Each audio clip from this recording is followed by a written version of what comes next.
G'day blokes, I'm Brett. I'm Bill. Welcome to Bob TV. And mate, we're at the place where it's all happening, aren't we? I know. The Melbourne Grand Prix Circuit. So awesome. Lots of burnouts, rubber birding. Oh, mate. Can't wait. Smell the fumes. Everyone loves a good burnout, right? Yeah, we do. But we're not talking about that type of burnout. Oh, we're not? No, we're talking about looking after yourself. Don't burn out. Don't burn out. Burn out. Don't burn out. Here we go.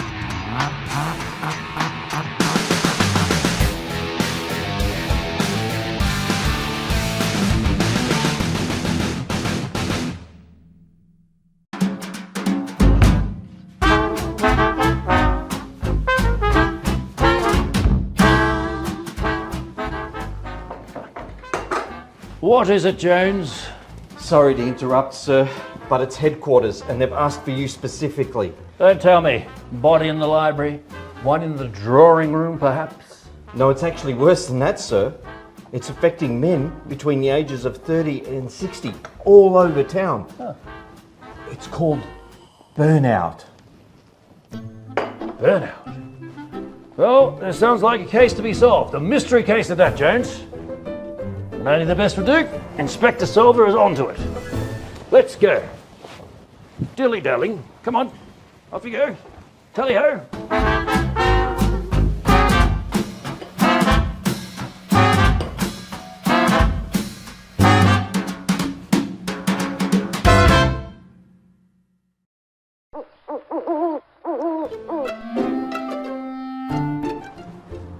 Well, Jones. What have we got here?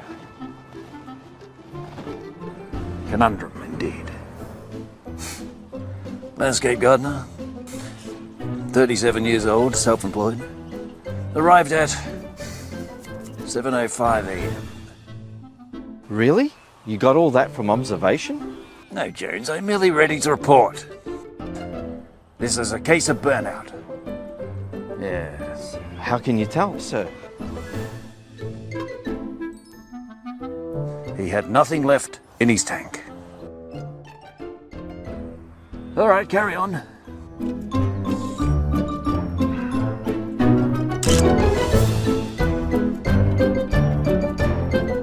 Ah, sir. Jones.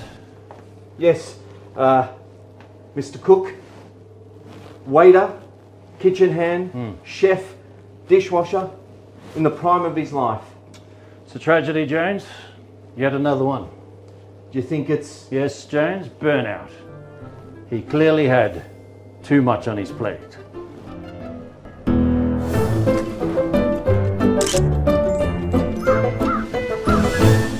Ah, Jones, talk me through it. What's happening? Yes, good to see you, sir. Mr. Whistle, local train driver.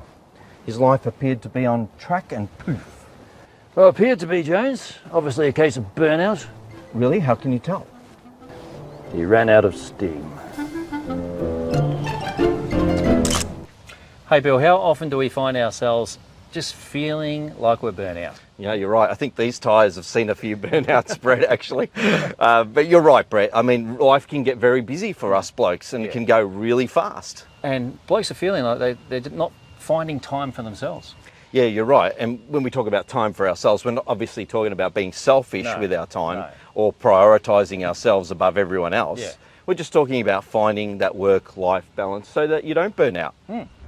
I say, Jones, what have we got this time? Sir, Mr. Sprint, athlete, training for the Olympics.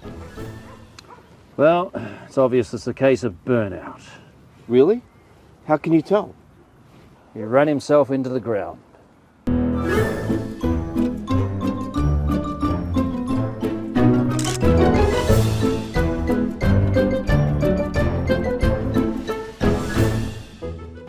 Oh yes, what have we got here, Jones? Ah, sir, so glad you're here. Ah yes, the tailor. Yes, Mr. Taylor, international fashion designer, seemed to have it all together. Did seem so, Jones. Maybe he felt he couldn't measure up. Definitely a case of burnout. Really? How can you tell? Oh, it's obvious, isn't it? He came apart at the seams.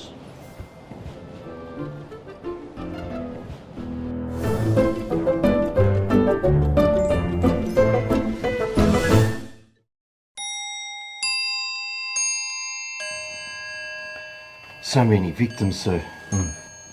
Such a tragedy. Do you think it could happen to me? Well, let me tell you, Jones, it could happen to anyone. I mean, consider Mr. Bowser. 3 jobs, worked at the local fuel station. They found him under the pump.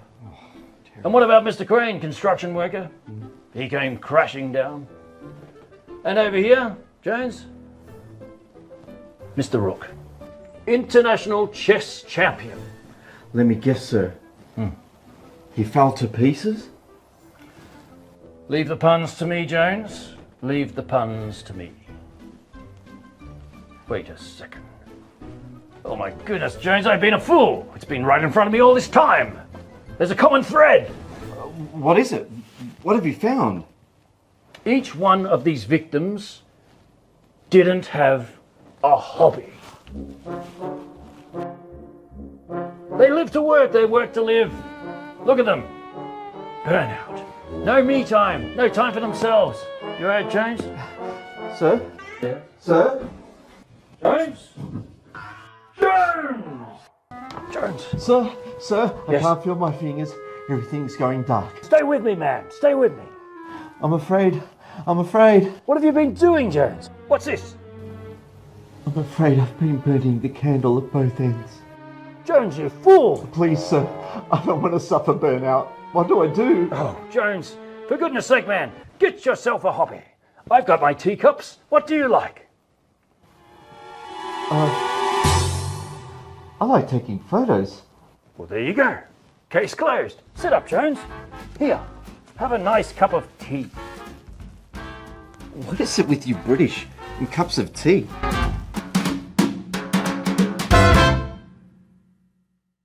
So finding a hobby is just one way to help us manage burnout. To spend time on something that we actually like and enjoy. Yeah, to be intentional and actually put time aside in our schedule to reflect and refresh. Yeah, fantastic. Well, let's go to the Bob interview and check out these blokes, blokes with cars. So guys, I'm here with Ray and Ray. It's easy to remember, isn't it? Double the trouble. Anyway, hey, we're talking about burnout today, and of course we're standing in front of your amazing cars. Ray, tell us about your amazing Ford over here. That's a 59 mainline. I've had it for about over 20 years, I guess. Ray done a bit of painting on that car when he was apprentice. He's done a good job too, because the paint hasn't even fallen off yet. Nice work. I had different cars when I was young, from about 15 until I got married. I settled down when I got married, and then once my children were grown up and independent, I bought another car, an old classic car. You ran your own business, yeah? Yes. How did you get a work-life balance running your own business? I did. I worked, Brett. Yep. And when I wasn't working, I was either shooting or fishing. I had no family life. My children say to me now, "We didn't know you were our dad." I regret it now. Shouldn't have done it. Yeah. But you can't undo what you've done. You can put a lot of time into work or your hobbies or things, but you've got to have a balance. No? And there's a time in your life for all different things. That's good to know, isn't it, too? So guys have got time before they go and get the expensive hobby. For now, they might buy some paintbrushes or a guitar. Till the kids leave home. Yes, that's right. Yeah, that's it. So Ray, tell us about the Holden, mate. Oh, sorry, I'm gonna say the headache. Yeah, the headache, yeah. So All my cars have been a bit of a headache, and this is the latest headache. Well, I've owned for about over 20 years now. Started off as my everyday car. I'm painter by trade. I started fixing things. I bought it to pick up parts for another car I was building, and that other car I was building still sitting there, and this is the third time I've gone over this one. So, how long did it take you to do this amazing spray job? 2 years in just panel work and painting. It was through lockdown. On weekends, After hours. 3 hours every night after work, and all day Saturdays and Sundays for 2 years. And just as well, your wife is a car girl, Yes. passionate about cars. Yeah. Was she saying, get out there and finish that car? Oh no, she was coming in every now and then, give me a hand. Like Good, wasn't happy with some of the polish work, so she'd go and redo it. So yeah, well, Yeah. it's good though together that you have a passion together, isn't it? Yes, And something. yes. And sometimes blokes have their own hobby or passion, and sometimes passion is not necessarily priority when it comes to family, is it? So it is a balance. Yes, isn't it? yes. Look, there's a time for everything Yeah. in your life. You've got to have your priorities right in all that you do. Thanks so much, Ray and Ray. Thanks. Brilliant. Thank Yeah. you. Thank you for bringing Thank the you, Brett. mobiles. No worries. That was awesome. Just everyone wave to that camera. Like, goodbye.